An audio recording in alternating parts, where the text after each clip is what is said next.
Olá, bem-vindos e bem-vindas a mais uma conversa sobre o mundo pós-pandemia. E hoje é pós para valer, porque nós vamos começar a discutir com o setor público a volta às aulas. Qual será o cenário, as condições, as necessidades e como as redes estão se preocupando com essa atuação. É bom lembrar que desde março foram encerradas as aulas em praticamente todo o país, aliás, em praticamente todo o mundo, mais de 190 países fecharam as aulas e hoje há um debate intenso sobre como retornar, em que condições, né? Há desafios tanto sanitários quanto pedagógicos e tudo isso tem custo, né? Preciso, como será o financiamento desse retorno e a preocupação com o financiamento por parte dos educadores estaduais e municipais também é com a renovação do Fundeb. A promessa, a expectativa é que nesta semana em que estamos seja votada a emenda constitucional que prolonga e torna o Fundeb permanente. Isso é um desafio muito grande, a gente pede que todos fiquem muito atentos, porque é a questão central. Além disso, na semana que passou, o governo federal publicou as nomeações do Conselho Nacional de Educação, que também motivou preocupação por parte do Conselho da Undime. Para conversar sobre a volta às aulas e como se comporta a rede pública, se prepara a rede pública, nós temos a alegria e a honra de contar com a professora Cecília Mota. Bem-vinda, Cecília. Cecília é secretária de Educação do Mato Grosso do Sul. Cecília é presidente do Conselho, tem feito um esforço enorme. Como vai, Cecília? Tudo bem. Estamos aqui para ajudar o país. Vamos conversar sobre. Bem, André. E tem feito isso com muita garra e com muita alegria. Parabéns aí pelo seu Acredito trabalho. da educação pública. Com certeza. E também convidamos o Felipe Camarão, que é secretário de Educação do Maranhão. Ô, Felipe, como vai? Tudo bem? Tudo bem, André? Oi, Cecília. Prazer estar aqui com vocês. Olha, é uma honra ter dois secretários estaduais de educação no meio dessa encrenca toda. Então, a gente espera que essa conversa também seja animadora para vocês, com a participação do público. A Beatriz Maia, está conosco, acompanhando as redes sociais, e ela vai nos trazer algumas perguntas, algumas questões. Então, a gente pede a quem nos acompanhe que levante os seus desafios, suas questões, enfim, coloque para a gente esse tema. E hoje, infelizmente, não vamos contar com o Miguel Thompson, nosso diretor acadêmico, por um outro compromisso, mas ele está bem e segue na luta como sempre. Bom, então a questão inicial, eu até pedi licença para começar por aí, a Editora Moderna, a Fundação Santillana e Todos pela Educação publicaram agora o Anuário Brasileiro da Educação Básica, com dados de 2019.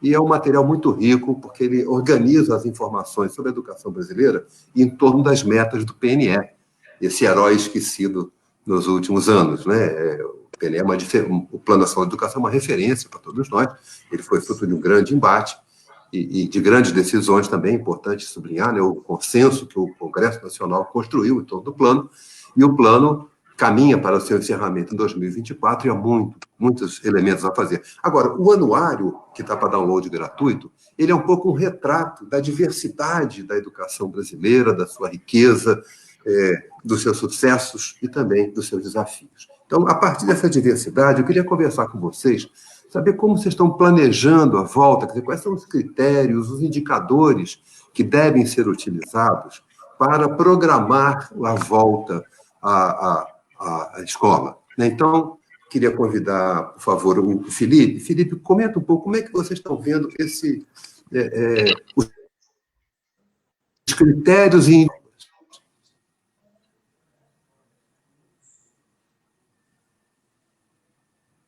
Felipe, nos ouviu?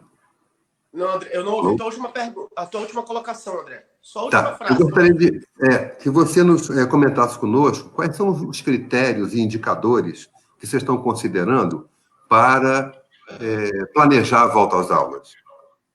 André, eu queria, assim, primeiramente, destacar o papel protagonista que o Concede, que a Undime tem tido na educação brasileira, pareado com o Congresso Nacional, com o Conselho Nacional de Educação, os secretários e secretárias estaduais de educação e os secretários e secretárias municipais de educação, nós estamos mais unidos do que nunca para tentar oferecer esta educação pública, de qualidade e de responsabilidade social.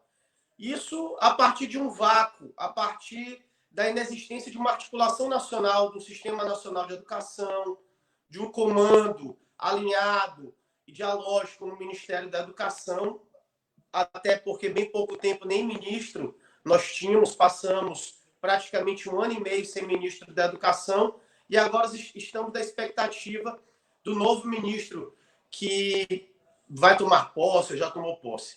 Então, nessa ausência de um diálogo profundo, de um diálogo transparente e sincero, entre nós temos dialogado muito e temos avançado muito. É aquele ditado popular, que não tem um mal que não traga um bem. Na ausência de ministro da Educação, o Concede se uniu com a Undime e nós temos avançado muito. E temos avançado também no diálogo com outros órgãos e outras esferas. Nessa época de pandemia, principalmente com profissionais e órgãos da saúde, da assistência social, dentre outros. Então, nós temos dialogado bastante, o Concede já emitiu um documento, o Conselho Nacional de Educação emitiu um documento, e cada estado tem procurado, o André, assim como a Cecília no Mato Grosso do Sul, assim como o Fred em Pernambuco, o Rocieli em São Paulo e outros colegas por todo o Brasil, nós temos procurado adaptar a nossa realidade para os nossos estados. Porque, você bem mencionou, durante muito tempo, vários países do mundo suspenderam suas aulas presenciais. No auge da pandemia, André, para que você tenha ideia, segundo os dados da Unesco e da Unicef, aproximadamente 92% dos estudantes do mundo estavam fora da sala de aula. Isso é um número significativo. E agora, alguns países que já estão mais avançados no tempo da pandemia estão programando seu retorno. Mas, obviamente, nós no Brasil não podemos fazer o mesmo retorno que a Coreia, que a França, que Portugal, que a Alemanha, que a Inglaterra, enfim. Cada um, que a Itália, cada um tem a sua realidade.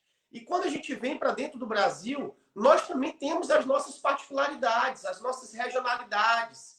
Então, a realidade do Maranhão não é a mesma do Mato Grosso do Sul, que não é a mesma do Rio Grande do Sul, que não é a mesma do Acre. A gente tem que adaptar essas regras à nossa realidade.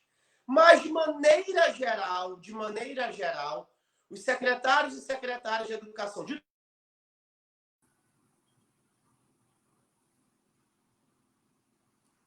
Alô?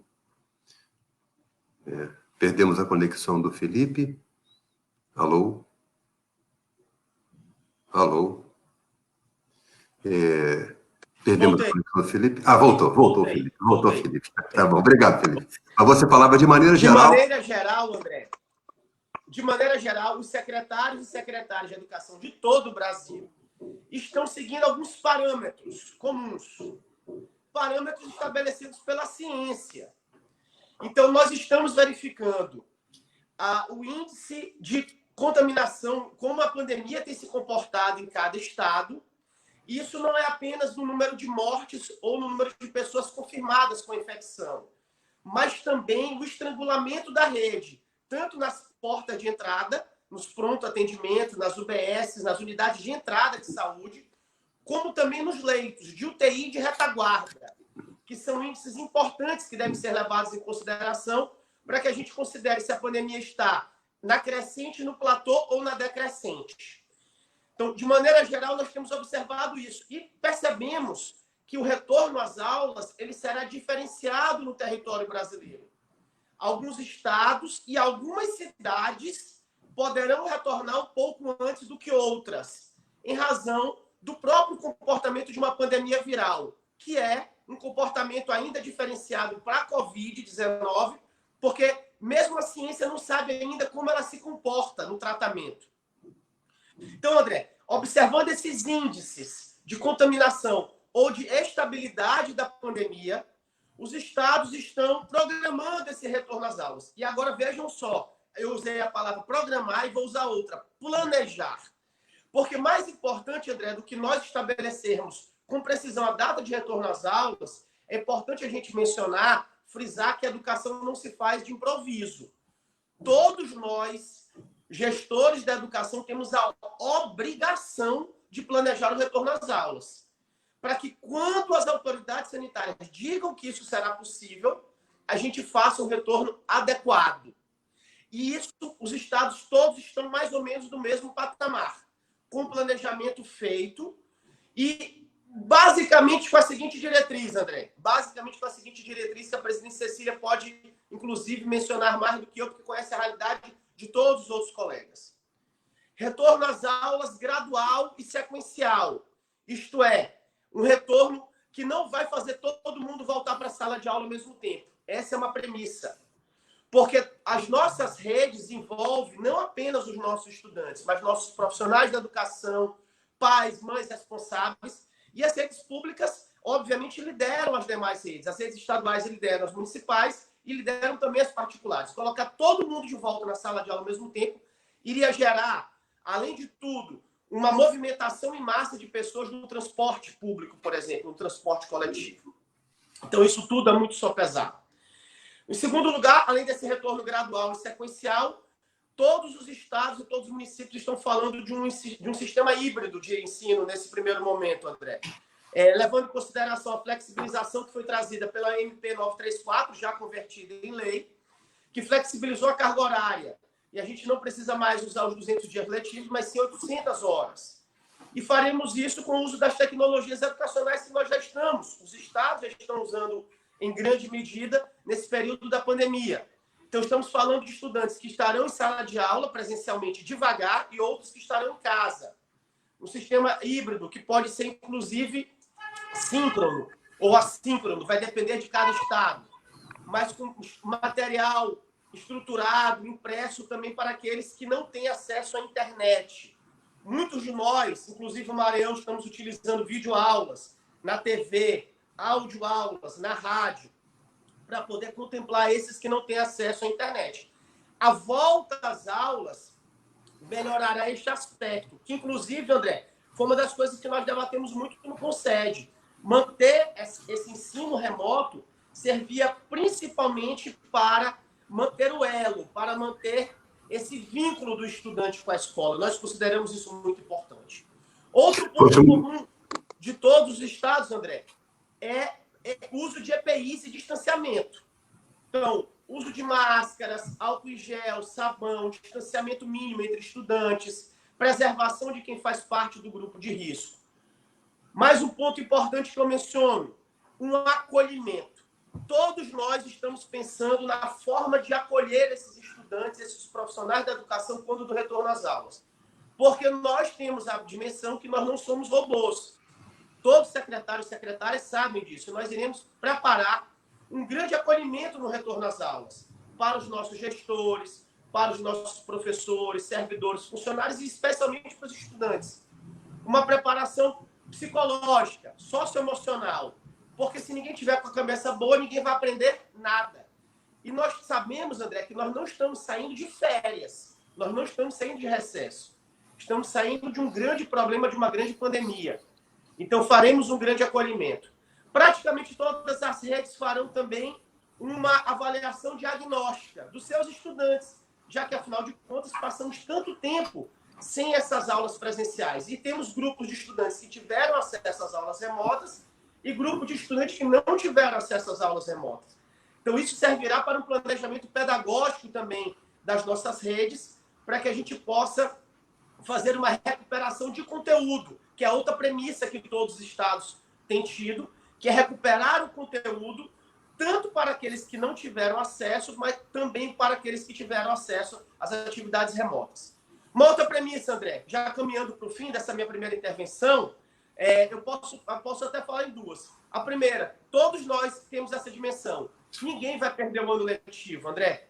Ninguém. É inconcebível para qualquer gestor público de educação perder o ano letivo, por diversas razões. Seja pela oportunidade que nós não podemos deixar de oferecer aos nossos estudantes, seja por questões práticas mesmo. Questões práticas no seguinte sentido. Você já imaginou no ano que vem, se a gente reprova em massa todos os estudantes do primeiro ano do fundamental, principalmente nas redes municipais, onde que os próximos estudantes, que ano que vem completaram a idade, irão estudar, fisicamente falando?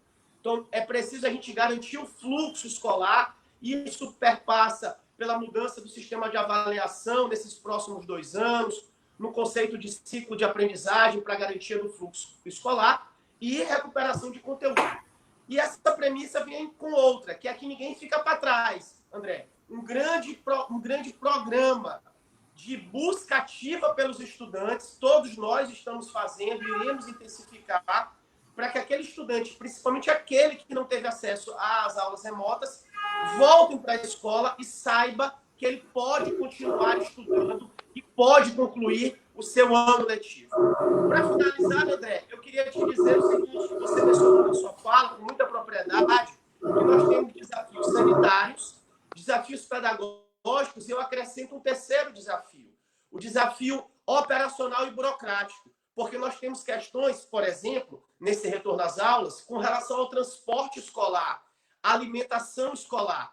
Nem todos os estudantes poderão ingressar juntos no ônibus escolar. Isso vai obrigar as rotas a serem feitas mais vezes, vai impactar na prestação de contas dos gestores.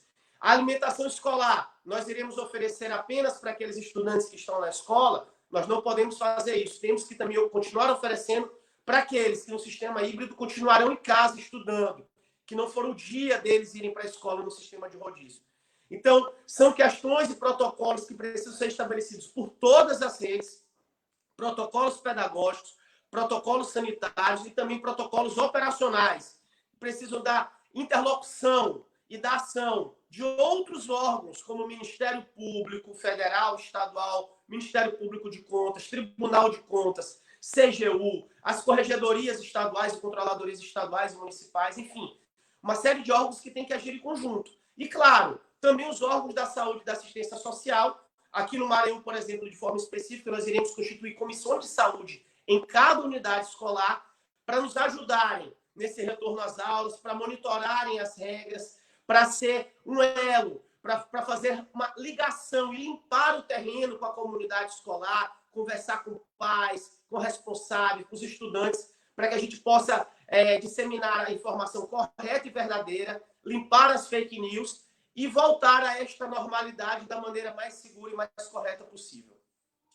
Obrigado, Felipe. Você fez uma descrição muito ampla e bastante abrangente dos desafios, né? E é muito importante que quem nos acompanha saiba, né, desse esforço dos secretários e da sua articulação. A Cecília, como presidente do Conselho Nacional dos Secretários Estaduais de Educação, tem participado ativamente de todo esse esforço. Cecília, eu queria que você situasse um pouco para a gente. Agora, como você tem 2 chapéus, você escolhe se você fala como a secretária do Mato Grosso do Sul ou se você fala como presidente do CONSED. Então, vamos pegar na sua realidade, né, a complexidade do Mato Grosso, a educação indígena, que eu sei que você zela por ela, tem essa atenção, né?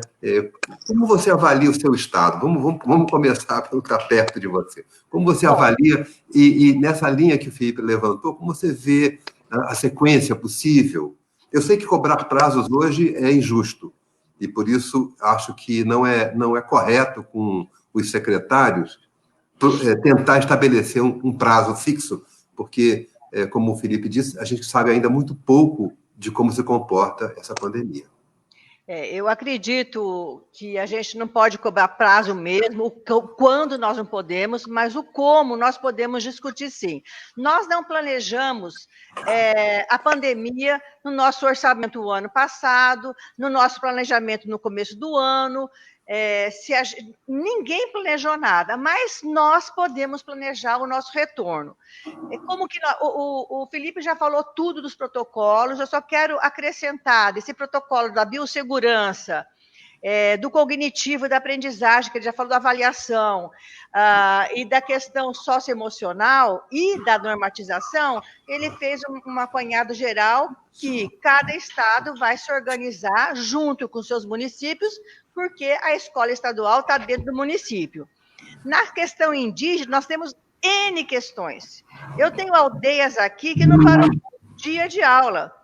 A aldeia fica tão longe, que você tem que pegar o avião, você tem que pegar o barco. Os professores ficam 6 meses lá direto. Então, lá não teve contato com ninguém, não houve suspensão das aulas, não houve nada. Existem aldeias que fomos proibidos de entrar. E existem aldeias que a gente conseguiu levar a questão das atividades impressas. Existem aldeias que têm o canal de TV, sim. Então, o andar da carruagem durante a pandemia, ele foi sendo construído conforme as necessidades de todo mundo. Mato Grosso do Sul trabalha muitíssimo com o regime de colaboração.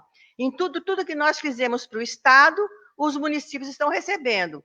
Por exemplo, nosso estúdio, gravando aulas, não vai só para a rede estadual, vai para a rede estadual, rede municipal, e se a rede privada precisar de usar, ela pode estar usando, né? A mesma coisa os cursos. O Concede, na verdade, trabalhou muito a questão socioemocional e ofereceu para o Brasil cursos, trilhas, né, com 2 parceiros para que os professores em casa pudessem fazer esses cursos e ter uma robustez emocional para ele, porque também o professor perdeu alguém da família, também o professor está alguém na UTI, e ele tem que estar muito tranquilo para o retorno, para fazer esse acolhimento. Então, o Concede Nacional ofereceu para todos os estados, e cada estado que trabalha com regime de colaboração também pode fazer isso aí para os seus municípios.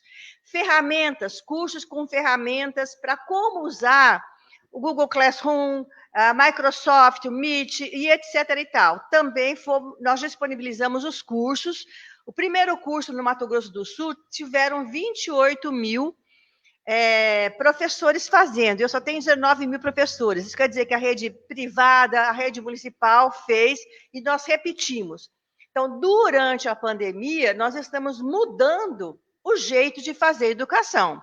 Agora, pós-pandemia, é algo que a gente vai ter que fazer uma governança em cada estado. Eu concordo bastante com o Felipe que tem que ter uma governança que entre TCE, Tribunal de Contas, Ministério Público, Defensoria, Sindicato, Associação de Prefeitos, a Undime, para que a gente possa decidir conjuntamente. Por que eu digo isso? Ontem me ligou um prefeito dizendo, olha, eu fiz uma licitação, custava o anestésico poucos reais, agora está R$40. Eu não sei se eu compro com o preço errado e vou parar na cadeia, ou se eu salvo vidas. Então, esse conjunto de pessoas que tem que decidir o retorno na saúde, na assistência e na escola, tem que ser feito em conjunto no Estado, porque cada Estado tem uma maneira de olhar e de pensar. Agora, a pergunta é sua, o retorno na sala de aula. Alguns estão iniciando com os menores, outros dizem que vão iniciar com os do ensino médio.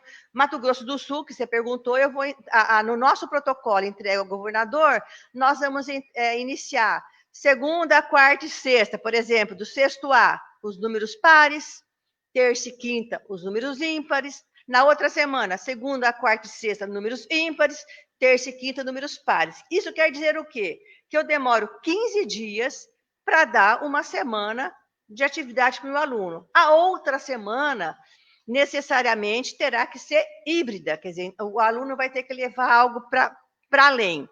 E como o Felipe falou também, na questão de aprendizagem diagnóstica, o Concede está fazendo uma parceria para avaliar língua portuguesa e matemática inicialmente, para que cada estado proponha uma política de recuperação.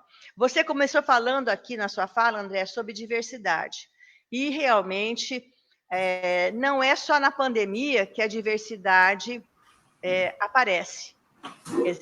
Eu tenho dito, se a educação é para todos, conectividade deveria ser para todos. Agora, quando eu não tenho pandemia, o fato lá na fazenda, aqui eu tenho muito aluno do campo, dele não ter a conectividade, ele já está perdendo em relação ao aluno da cidade. A pandemia simplesmente escancarou a diversidade. Eles não têm como ter esse acesso. Então, é mais ou menos isso. Eu vou deixar você no bate-papo perguntando para a gente responder. Quando você aparecer aí, a gente dá um tempinho para você perguntar e para o pessoal que está aí também poder nos perguntar. Tá ok. Tá bom, querida. Muito obrigado, Cecília. Então, seguindo a sua sugestão, eu vou chamar a Beatriz Maia, que tem acompanhado as perguntas nas redes sociais. E a Beatriz, bom dia, Beatriz, tudo bem? Tudo bom, André? Bom dia, pessoal. André, tem muita gente aqui nas perguntas, um tema que é, assim, campeão sempre nas perguntas de quem nos assiste, é o tema da educação infantil. Então, muita gente é muito preocupada, né, com a educação dos menores, é mais difícil, como que você mantém distanciamento com criança pequena? E vamos lembrar, né, que esse não é o tema da nossa live de hoje, né? Eu acho que hoje não é a melhor forma da gente discutir esse assunto, já que os estados não são responsáveis pela educação infantil.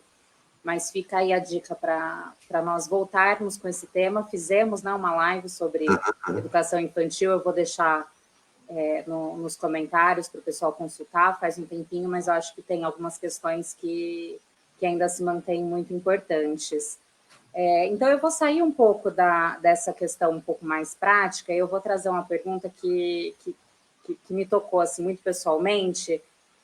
Eu peço desculpas que eu perdi aqui o nome, foi a Anália, perdão, que trouxe essa pergunta, que ela disse o seguinte: então, o ano de 2020, o ano escolar, não vai ser igual para todos? Isso é justo? Então, eu vou deixar vocês com essa provocação, assim, não vai ser igual para todos, mas já era igual para todos? Como que isso é justo? Como a gente pode pensar para dirimir essa desigualdade que acompanha o sistema educacional brasileiro? Poxa, muito, muito bom. Obrigado, Anália. Obrigado, Bia, pelas questões. Então, eu vou transferir para o Felipe. Fique à vontade, Felipe, se você quiser comentar também a questão da educação infantil, enfim. Isso, mas só lembrar uma questão que a Cecília notou, né? A desigualdade anterior à pandemia, ela agora se escancarou. Então, já não era justo. A esperança nossa de educadores é que, visualizando a intensidade da desigualdade, a gente tenha mais motivos para buscar o ensino justo. Mas não é fácil, não é simples, não é automático. Felipe, pela sua abertura, você está ligado na justiça da educação. Como é que você lida com essa pergunta? André, Bia, eu assim fiquei provocado para falar sobre as duas coisas. Tentarei ser muito breve, mas procurarei falar sobre os dois temas. Primeiro, sobre a educação infantil, que é um tema que, apesar de não ser responsabilidade ou competência atualmente dos estados, mas nós todos temos muito apreço pela educação infantil. E a razão é muito simples, André. É que hoje no Brasil, além do financiamento, claro que a gente precisa da aprovação do novo Fundeb, o que há de mais importante na educação brasileira é alfabetizar na idade certa. Se você perguntar para o conjunto de secretários estaduais, secretárias, ou secretários e secretárias municipais, talvez a gente chegue perto ou na unanimidade. O esforço da educação brasileira tem que ser no aspecto pedagógico, certo? De aprendizagem, alfabetizar na idade certa, porque isso vai garantir um fluxo escolar correto no fundamental, depois no médio, consequentemente no superior. E aí, nesse período da pandemia, André, a primeira infância foi sobremaneira afetada. E agora eu não estou mais falando apenas de aprendizagem, ou déficit de aprendizagem, ou problema da aprendizagem na primeira infância, nessa idade da alfabetização. Estou falando também na formação de personalidade, porque a personalidade do ser humano é formada até aí, aos 6, 7, 8 anos de idade. E quando a gente tem uma pandemia como essa desigualdade que você mencionou, que a Bia mencionou e que a pergunta mencionou também, ela fica ainda mais escancarada. Porque a desigualdade da educação brasileira não surgiu, como você bem pontuou, na pandemia. Ela é muito anterior. E eu te digo mais, André, a desigualdade ela não está nos bancos escolares. A desigualdade entre a educação particular e a educação pública, sabe onde está? Está lá quando o estudante da escola pública volta para casa e não tem o que comer. Quando ele, nesse período da pandemia, está passando fome, está passando por abusos psicológicos, físicos, sexuais. Quando seus pais não podem ficar em casa para cuidar deles e tem que ir para a roça, tem que trabalhar, tem que fazer uma venda. Então, vejo que parte da sociedade fala assim, fique em casa, vamos ficar todo mundo em casa. Isso é ótimo, mas tem gente que não pode fazer isso, não morre de fome. E aí que a desigualdade fica escancarada.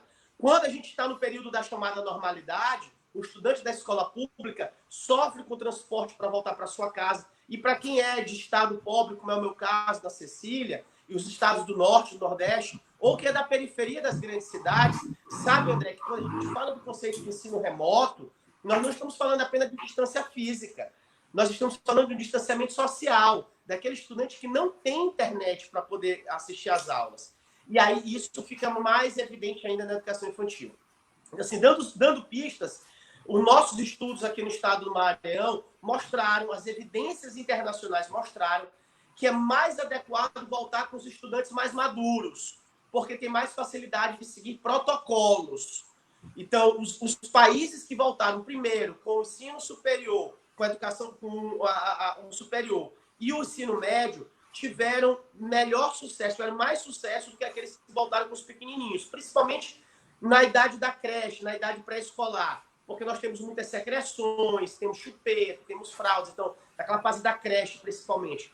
E na educação infantil, dificuldade de seguir protocolos. Agora, por outro lado, essas são os estudantes mais vulneráveis entre os vulneráveis. Por isso que a gente fica nessa corda bamba. A Bia falou também que esse não é o tema específico deste webinar, eu acho que a gente precisa de um específico só para tratar da educação infantil. Mas fica a dica, André, que nós precisamos fazer algo urgente com relação à primeira infância. Urgente. Tanto no aspecto pedagógico, ou seja, na educação, quanto no aspecto sanitário, por conta da sanidade mental, da formação da personalidade, quanto na parte assistencial também. Eu, infelizmente, tenho a expectativa que quando a gente voltar para as aulas presenciais, nós teremos muitos casos relatados de abusos, de diversas ordens em relação às nossas crianças. E isso é muito ruim. Já no que se refere a essa igualdade, a Bia também mencionou e você mencionou. A desigualdade ela não surgiu com a pandemia. Infelizmente, o ensino não vai ser igual para todo mundo. E por isso que as redes têm que se reinventar, André. Tem que trabalhar com o conceito de ciclo de aprendizagem. No Maranhão, de forma muito específica, eu vou dar um testemunho a vocês. Nós trabalharemos, e estamos apresentando um projeto já para o Conselho Estadual da Educação, já está tudo delineado, para que a gente possa revisar as nossas avaliações, que não serão somativas, neste ano e no próximo. Nós faremos avaliações formativas para garantir fluxo, para garantir ciclo de aprendizagem, e vamos recuperar conteúdo. Então, é assim, aquele estudante meu do primeiro ano do ensino médio, que nós não conseguimos completar o conteúdo com ele, nós iremos recuperar no segundo. O do segundo no terceiro ano. E aí você vai me perguntar, sim, Felipe, do terceiro ano, que vai acabar o ensino médio, nós iremos instituir no Maranhão o quarto ano do ensino médio, opcional, optativo, para aquele estudante e sua família que não se sentir contemplado pelo sistema que nós iremos concluir esse ano letivo, ele possa fazer o terceiro ano novamente sem prejuízo, tá? Então não vai prejudicar, não vai diminuir sua nota, pode até melhorar. No nosso projeto está assim, André. Se o estudante terminou com a nota 7 de biologia e no quarto ano ele conseguiu terminar com a média 9, ele pode substituir até essa nota. Então melhorar sempre, piorar nunca. Pode usar esse quarto ano como uma espécie de pré-vestibular, pré-ENEM, terá direito ao transporte, alimentação escolar, livro didático, de modo que isso vai ser uma garantia de oportunidade de recuperação de conteúdo. E assim, cada rede vai se reinventando para que a gente possa diminuir um pouquinho esse prejuízo que os estudantes terão. E aí eu penso nisso aqui, tá? Que a minha Júlia, né, que tem 6 aninhos, está nessa fase da educação infantil, da alfabetização, que adora participar dessas lives, e que também está passando por esse ensino remoto, já está morta de saudade da escola, mas eu fico aqui em casa, né, tentando sempre ajudar naquilo que for possível. Ela avançou muito na alfabetização da matemática e também da língua portuguesa, inglesa, no caso dela, que ela estuda uma bilíngue, mas a gente sabe, André, que outras crianças não têm a oportunidade que ela tem. E por isso que nós precisamos encontrar estratégias para isso. Beleza, parabéns aí para a Júlia. Oi, Júlia. Dá um alô para a gente. Bons estudos, Júlia, bons estudos. Cecília, o Felipe fez uma exposição bastante rica, né, dessas, tanto a questão da educação infantil quanto a preocupação da justiça. Eu sei que te conheço de um bom tempo de trabalho, admiro o seu trabalho, e sei que a justiça, uma educação pública que seja igual, garantir essa qualidade para todos, é um lema do seu trabalho. Como você vê como é que você acha que a escola pode se tornar mais justa a partir de uma crise tão profunda? Bom, e agora eu vou falar, então, enquanto concede, né? Realmente, este ano não vai ser igual para todos. Mas também, como nós já dissemos, nunca foi igual para todos. A questão social, ela é muito diversa, não é só na educação. Mesmo na questão de você lavar as mãos, tem escola que não tem água. Quer dizer, então, essa diversidade, essa falta de igualdade sempre existiu e eu não vou tocar nisso, que o Felipe falou muito bem. Mas o que o CONSED pode estar fazendo? Nós temos uma BNCC comum para o Brasil, né, com as competências, com os objetivos de aprendizagens, e um grupo está fazendo um estudo, teremos essa semana uma live de cada um no seu componente curricular, separando dos objetivos de aprendizagem aqueles que são focais, pontuais e que não podem ser deixados para depois. E alguns objetivos de aprendizagem que são complementares. Então, este grupo fez, por ano e por disciplina, um estudo que vai trazer para os secretários esses objetivos focais, aqueles que você tem que abordar.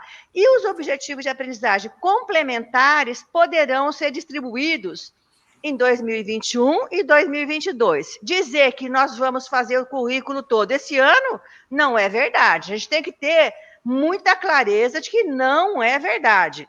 Recuperar tudo, colocar o ensino híbrido depois, fazer aula sábado, domingo, feriado, nós não vamos conseguir. E isso está dando uma angústia muito grande para os professores e para os pais. Então, nós vamos receber, nós, CONSED, e isso vai ser socializado com a Undime, pegando a BNCC e esse grupo de pesquisadores, cada um no seu componente curricular, que entende, né, qual é o assunto. Se eu for da física, se eu for da mecânica, eu tenho que aprender matemática, eu tenho que saber, sei lá, regra de 3, vou dizer uma coisa assim, aquilo que é focal. Isso vai dar um alívio para minimizar a desigualdade, porque se todo mundo for cumprir o seu currículo só para colocar, para ticar que deu, e não é esse o momento, porque os nossos alunos estão tendo outras aprendizagens, por exemplo, o Felipe com a filha, aprendizagem do lar, da afetividade, apesar que muita gente está sendo violentada mesmo, mulheres e crianças, a gente tem que ter a clareza de que nós não vamos cumprir o currículo. Então, é muito melhor você cumprir aquele currículo que é essencial e distribuir em 2 anos as aprendizagens complementares. Não é uma maneira de dizer assim, vai ter igualdade, mas é uma maneira de não sobrecarregar nem a escola e muito menos o professor, porque nós, professores, a gente parece que tudo é muito importante, mas a informação está exposta para o aluno em vários lugares, mas o conhecimento, o exercício, a aprendizagem tem que ser pontual em algumas disciplinas. Então, isso para a gente vai facilitar. É um material que vai ser publicizado dessas aprendizagens focais e das complementares para colaborar com as redes estaduais e municipais. Não, muito boa a sua resposta, Cecília, porque eu acho que a maioria dos nossos colegas que nos acompanham, né, tem essa noção, mas nem sempre a sociedade compreende que a tarefa do professor, ela tem uma dimensão técnica muito sofisticada e ela não se resolve em parar na frente de uma turma e começar a ler o que estava no livro didático. Então, esse planejamento do que é estruturante é fundamental para que a gente enfrente esses desafios enormes de uma desigualdade que, como o Felipe bem falou, é anterior, fora da escola, se projeta e, infelizmente, às vezes, segue para fora da escola novamente, porque a escola não teve condições objetivas de enfrentar. Mas eu vou pedir que você continue comigo conversando, e depois eu vou consultar o Felipe, que vocês relataram questões muito importantes que vão, e você começou agora comentando que o seu orçamento não previa a pandemia. Quais são as perspectivas? Porque, muito grosseiramente falando, acabamos de compreender que você vai ter despesas do ponto de vista sanitário, grandes, você vai ter despesas do ponto de vista pedagógico, do ponto de vista operacional, como o Felipe mandou, são despesas não previstas E pela informação que eu tenho, por favor, me corrija se eu estiver errado, a informação que eu tenho é que o recurso destinado pelo Congresso Nacional a estados e municípios não prevê uma cota específica para a educação, prevê para a saúde. Então, aqueles tradicionais 25% que estão nas constituições estaduais e municipais não marcaram a transferência desse recurso. Então, Cecília, eu queria que você comentasse comigo como você vê essa possibilidade de financiamento. Eu, estudando aquele documento do Conselho Nacional de Educação sobre a volta, encontrei uma notícia auspiciosa, é que há um debate sobre a aplicação de recursos do Fundo de Telecomunicações. Né? Explica um pouco para a gente qual é o horizonte do financiamento imediato. Olha, o estudo que a equipe nossa de financiamento fez, o Conselho trabalha por frente, nós temos frente de trabalho de avaliação, de financiamento, de currículo e etc. Nós poderemos perder este ano, dos impostos que formam o grande bolo, quase 28 bilhões neste ano. Neste estudo também foi colocado que nós, Estados, já investimos a mais quase 2 bilhões. A mais, quer dizer, já estamos recebendo menos do que caiu o investimento, caiu a arrecadação, e já estamos investindo. Todos nós tivemos que investir, de uma maneira ou de outra, para durante a pandemia.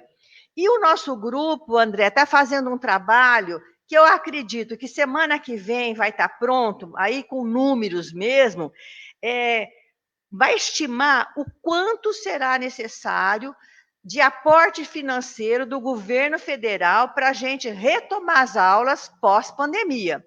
O protocolo da biossegurança é um protocolo de muito custo. Vários professores vão se afastar. Nós vamos ter que colocar muitos professores recuperando os alunos. Escolas que não têm lugar para lavar a mão, o álcool gel, a máscara, o instrumento que mede a temperatura. Então, o investimento para a educação terá que ser. Nós só ainda não movimentamos o Ministério da Educação, o IFNDE, porque aqui a gente quer ter uma estimativa. Então, os estados já estão respondendo um questionário para o grupo de financiamento, que é o secretário Josué, que coordena, junto com o Haroldo e mais alguns secretários, para dizer o quanto nós vamos precisar a mais. E isso tem que ficar claro para os governantes. Não é só a saúde precisa. A saúde nós estamos perdendo vidas? Nós estamos, mas a ignorância também faz com que percamos vidas. Então, é preciso que a gente invista também na educação, um plus a mais ainda este ano.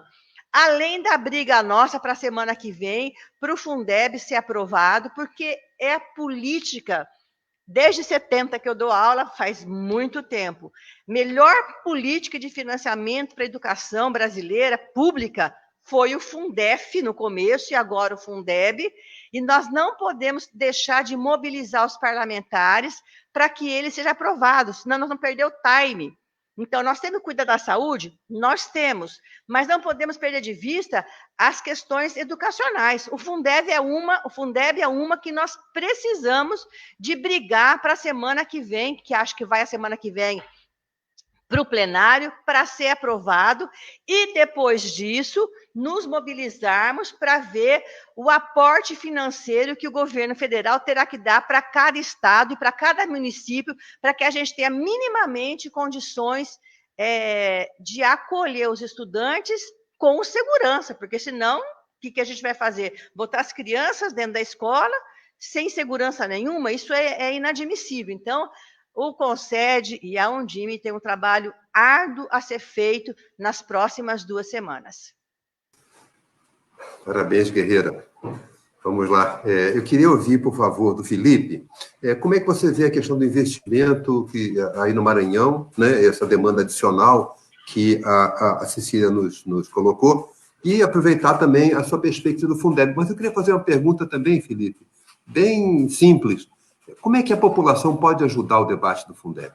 Né? Tem muita gente nos ouvindo, né? E muitos outros nos verão.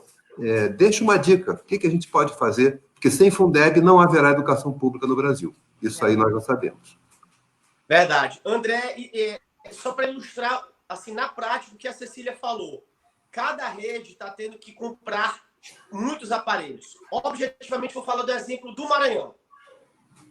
Acabei de comprar 1.500 termômetros digitais para distribuir para as escolas. 1.500 termômetros digitais. Ora, no ano passado, quando nós fechamos os orçamentos, eu nunca ia imaginar, nenhum de nós ia comprar termômetros. Óbvio, né? Estamos comprando, Cecília, 1 milhão e meio de máscaras. 1,5 milhão de máscaras. Que, para nossa sorte no Maranhão, André, não ficou tão cara... Desculpa. Falhou um minutinho, volta. Estão comprando 1,5 milhão de... Máscaras. 1,5 milhão de máscaras. Que, no caso do Maranhão, não ficou um preço muito elevado, graças a Deus. Por quê? Porque são produzidas pelos presos do Maranhão, da nossa penitenciária. Então, a gente adquiriu os insumos, estamos pagando a mão de obra carcerária e eles estão produzindo para nós. Mas, ainda assim, há um investimento. Isso sem falar no reforço de sabão, detergente, álcool em gel. Nos testes nós teremos que fazer, certo? Então, são material impresso. Eu imagino que a Cecília também, outros colegas estejam gastando, mas investindo mais em material impresso estruturado para distribuir para os nossos estudantes. Agora, André, hoje, eu não estou falando de ontem, não. Hoje mesmo, eu já estou contratando como operadora de telefonia 80 mil chips de dados para distribuir para os estudantes dos terceiros anos, para poder fazer o projeto do terceirão não tirar férias, que nós temos aqui no Maranhão, o Ceará tem, outros estados tem também, porque são estudantes que demandam nossa atenção especial por conta do Enem, que foi adiado diante de uma belíssima articulação do CONSED, diga-se de passagem, e dos estudantes da UNE, da UBS e do Congresso Nacional. Conseguimos essa vitória importante, um passo assim, importante para a democracia, inclusive, mas a gente tem que, para esses estudantes, tem que ser com internet. E aí vamos adquirir esses chips. Só aí, André, eu te falei de muitos milhões que nós estamos investindo a mais que não estava na nossa programação. Daí que nós temos que ver a importância do financiamento para a educação. A Cecília falou da substituição de professores e da infraestrutura. Eu nem mencionei aqui as obras que nós temos que fazer nas nossas escolas. Claro, no investimento do transporte, no complemento da merenda e tantas outras questões. E aí, André, a aprovação do Fundeb é fundamental. E te diria mais, isso já é um estudo também que o CONSED fez. Sem o Fundeb, mais de 90% dos municípios não terão condições de pagar o salário dos seus professores. Salário de professor. Não terão. A educação básica brasileira vai acabar sem o Fundeb. A cesta que compõe o Fundeb, André, ela é composta basicamente de 80% de tributos estaduais. Então, alguns estados poderão ainda manter, com muito sacrifício, as suas folhas e só. Mas os municípios não conseguirão, certamente. Então, é importante uma articulação não apenas dos órgãos que fazem a educação, do parlamento, mas também da sociedade. E aí você tocou no ponto importante. Aqui no Maranhão, como nós fizemos, André? Nós apoiamos muito, Cecília, o Fórum Estadual de Educação.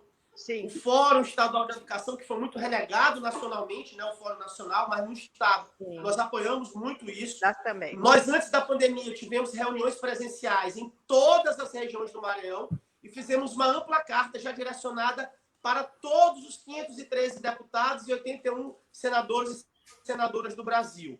Com abaixo-assinado, André, de centenas de milhares de pessoas que participaram dessas plenárias do Fórum Estadual de Educação. E agora, como que a sociedade pode fazer? Como que a sociedade pode fazer nesse momento? Campanha na internet. Está marcado um grande tuitaço por vários órgãos, pelo CMTE, pelas entidades estudantis. Então, assim, utilizar as redes sociais, a internet. Este é o momento para que a gente possa lutar por esse novo Fundeb. É assim que a sociedade pode e deve participar. Ótimo. Nós estamos chegando ao fim, temos um pouco mais do que, deixa eu ver aqui, 10 minutos? Não, temos 10 minutos para encerrar. E eu queria levar adiante a questão do Fundeb importante, fundamental, então estamos todos informados, ir para as redes sociais, procurar atuar, procurar pressionar os nossos deputados, senadores, né, fundamental para garantir educação pública para todos, e espero que possamos alcançar essa vitória. Mas, ao mesmo tempo, há um sentimento, e o Felipe começou falando desse sentimento, de uma desarticulação. Nós não temos um sistema nacional de educação. Só para quem nos acompanha entender, a educação brasileira tem uma coisa que é muito virtuosa, na minha leitura, há quem que discorde, né? Os sistemas municipais, os municípios, os estados e União, eles não formam um único sistema educacional. Cada município, atendendo certas exigências legais, constitui um sistema que tem uma relativa autonomia de trabalho. Os estados todos têm conselhos estaduais de educação e formam sistemas, eventualmente que incorporam município ou não. E a União tem responsabilidade sobre a outra parte, que é a educação superior privada e a educação superior pública que ela oferece. Portanto, há muitas experiências ricas que não encontram espaço de diálogo e de aprendizagem entre si. Essa atuação do Conselho da Undime agora está superando essa fragmentação do sistema brasileiro. Mas há um órgão que é fundamental no sistema, no futuro, no presente e no futuro sistema nacional de educação, que é o Conselho Nacional de Educação. O Conselho Nacional tem uma Câmara voltada para a educação superior, uma Câmara voltada para a educação básica, e ele é formado basicamente por pessoas que conhecem a educação, têm experiência no campo, são indicados por instituições como o Concede, a Undime, a Amped, a Ampai e várias outras organizações da educação que indicam pessoas qualificadas para o Conselho. Agora houve uma renovação do Conselho e essa renovação não levou do Concede e da Undime. O governo federal indicou pessoas sem considerar as indicações feitas por várias entidades. Mas, como estamos aqui com o Concede, eu queria ouvir da Cecília. Eu fiquei muito preocupado com esse formato de constituição do Conselho e depois li uma nota do Concede repudiando essa forma, né, junto com o Undime. Que impactos você acha, Cecília, que um Conselho constituído por esse processo, né, pouco solidário, pouco cooperativo, pouco colaborativo, como fala a Constituição, né, o regime de colaboração, ele parece que não valeu para essas indicações. Que consequências você acha que esse processo pode ter para a educação brasileira nesse momento? Bom, primeiramente, eu achei que o exemplo que o Concede e a Undime deram de regime de colaboração, trabalhando junto e precisando do Conselho Nacional de Educação, o Conselho Nacional de Educação, as resoluções, os pareceres, sempre conversando conosco, com o Undime, com o Concede, achei que haveria a indicação minimamente de um secretário de Estado e de um secretário municipal. Tanto a Undime quanto o Concede indicaram secretários. A educação básica, a educação superior está bem, tem muitos professores da educação superior. Eu não estou dizendo que as pessoas são boas ou não que estão lá. Eu acredito que tinha que ter representantes que têm o pé no chão, lá no município, que têm o pé no estado, que trabalha, que está no dia a dia, sendo representado para discutir as legislações brasileiras referentes à educação básica. 90% dos estudantes da educação básica não estão nas redes privadas, estão nas redes públicas. E somos nós, Concede, Undime, que tocamos a educação brasileira básica pública. Então, nós achamos, sim, que fomos desrespeitados no sentido de tirar, né, de não dar voz ao Undime e ao Concede, no sentido de não colocar ninguém da educação básica atuante. Né? Acho que até o Conselho deveria ter uma cadeira para isso.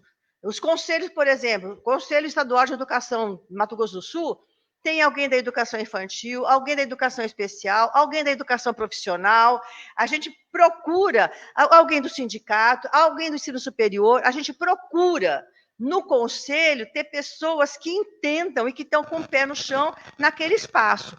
Achei que faltou, sim, representantes da educação básica na montagem desse conselho. Então, tanto nós, quanto a Undime, todos os outros deram seus pareceres da ausência dessa representatividade que seria muito boa para pensar num sistema nacional de educação amplo e no regime de colaboração, união, estados e municípios. Acho que é isso, André. Acho que é isso. A gente fez a nota, tudo. Eu penso que teria que repensar, inclusive, a composição. Quem que tem que estar lá na composição? Como nós temos aqui. Quem compõe o conselho? Quem representa o quê? Eu não sei quem vai representar a educação básica neste conselho. Pública. A educação básica pública. A educação básica pública, que agrega quase 90% dos estudantes brasileiros. Então, há uma falta aí bem grande. Só para lembrar para os nossos que nos acompanham, né, são 47 milhões de estudantes, isso. 38 milhões na área pública e 9 no setor privado. Portanto, priorizar o setor privado não é justo. Não. Para ficar em termos simples, né? Então, eu queria pedir, nós estamos chegando bem pertinho do fim, então eu queria pedir ao Felipe, fazer uma despedida, depois eu peço a Cecília, estamos chegando perto do fim. Na quinta-feira nós vamos ter uma live com o setor privado, vai ser muito interessante, a professora Cláudia Gonçalves lá, de Canoas, do Colégio Maria Auxiliadora, o professor Wagner Borja, aqui do Gracinha de São Paulo, então vai ser interessante também ter uma visão diversificada do setor privado. Nós estamos chegando ao fim. Felipe, você contribuiu tanto hoje com a compreensão desse momento, suas palavras de despedida para a gente se encontrar numa próxima, para avaliar a volta, como foi bem sucedida, como o planejamento deu certo e como crianças e jovens estão empolgadas, porque escola é insubstituível, né, Felipe? André, eu quero, em primeiro lugar, agradecer o convite que vocês fizeram, tá certo? Oi? Agora sim, né? Eu queria agradecer o convite que foi formulado, agradecer imensamente o convite, a oportunidade de ter conversado com você, com a Bia, com a Cecília, com todos que nos assistiram agora e que vão nos assistir posteriormente. Quero ressaltar, André, que toda a população pode ter certeza que todos nós, gestores da educação, junto com os nossos governadores, prefeitos e prefeitas, estamos muito preocupados com a vida, com a saúde das pessoas. Que nós temos juízo. Eu costumo dizer, Cecília, que nós não somos terraplanistas nem cloroquinas. Nós temos juízo. E outro dia, no grupo do Concede, André, a gente estava brincando que, independente da nossa decisão, a gente pode ser criticado. Porque, infelizmente, nós estamos no meio de dois extremos. Daquelas pessoas que acham que não está acontecendo nada e que as aulas têm que voltar de qualquer jeito, e daquelas pessoas que não querem voltar de jeito nenhum, porque acham que todo mundo vai morrer, que será um genocídio. Geralmente, o caminho não é nem um extremo nem outro. O caminho é o do meio, é o da prudência. E nesse momento, André, eu acho que nós precisamos fazer tal qual o Paulinho da Viola nos ensinou, na sua bela canção Argumento. Acho que tem que ser igual aquele velho marinheiro, que no nevoeiro vai navegando devagar. Eu acho que é por aí. E também, como Mariano Suassuna costuma sempre nos dizer, que nós não devemos nem ser apenas fantasiosos, nem também ser pessimistas. Eu acho que o ideal, como diz Suassuna, é nós sermos realistas e esperançosos. Realistas sabendo o que está acontecendo, e esperançosos até mesmo como Freire nos ensinou, como Paulo Freire nos ensinou, esperançando que as coisas melhorem. E a gente vai vendo, vai planejando, a gente vai estudando, vai se preparando, e se Deus quiser, nós passaremos por essa. O mais importante é a gente sair dessa melhor do que a gente entrou. Sermos pessoas mais solidárias, sermos pessoas mais amorosas, exercermos, Cecília, nas nossas escolas, a pedagogia da presença, a pedagogia da libertação, a pedagogia do amor. Eu acho que esse vai ser um bom remédio para que a gente possa sair bem desta pandemia. Então, quero agradecer mais uma vez, deixar um beijo para a minha presidente, um beijo para todos que nos assistiram e pedir que Deus, nosso Mestre Jesus, a espiritualidade, todos os orixás nos abençoe e que a gente possa ter muita saúde. Muito obrigado. Valeu, obrigado, Felipe. Cecília, suas palavras. Da mesma maneira, foi muito bom estar com você, André, o Felipe, a Bia. Acho que foi um momento de reflexão, eu vou dizer o que o Felipe colocou. Nós estamos com uma responsabilidade nos nossos ombros de tomar decisões. E nós nunca vamos agradar a todos, porque o Brasil está polarizado. Alguns com uma angústia enorme e outros numa maneira bem, né? Tudo bem. E aí, o que a gente tem que fazer? Eu faço uma live toda semana, toda segunda, com meus diretores, professores, eles falam do cansaço, falam da angústia, e a gente traz pessoas para conversar com todos, porque nós não sabemos, nós não sabemos que caminho tomar. Tem momentos que falam que, ó, você tem que decidir agora, e agora? E nós somos muito pressionados pela sociedade, dos dois lados, e por todo mundo. A gente está com empresa, está falindo aqui, está falindo ali. Então, o recado que eu deixo é realmente a prudência. Eu tenho certeza que nós vamos sair mais fortes dessa pandemia, porque a educação nunca mais vai ser o que ela era. Nós conseguimos pular para o século XXI, a duras penas, deveríamos já estar, na verdade, trabalhando com tecnologia, com ensino híbrido, mas precisamos de apanhar pela dor, nós conseguimos pular, vamos pular para o século XXI, uma maneira diferente de trabalhar pela pesquisa, por esses avanços, e pressionar mesmo o governo, dizendo que sem conectividade não haverá igualdade. Então, um abraço para vocês, muito obrigado, e a gente se encontra por aí. Foi bom estar com vocês, Felipe, André e Bia, muito bom mesmo. Beijo para vocês, virtual. Valeu, então, a Fundação Santiliana, queria agradecer muito a vocês pela disponibilidade de tempo, parabenizar pelo trabalho que tem feito, né? E acho muito importante quem nos acompanha saber que na direção das secretarias, a responsabilidade, o compromisso, a preocupação com a justiça e a igualdade são valores que orientam suas decisões. Muito obrigado quem nos acompanhou e quinta-feira temos uma nova conversa. Obrigado a todos e a todas. Uma boa tarde.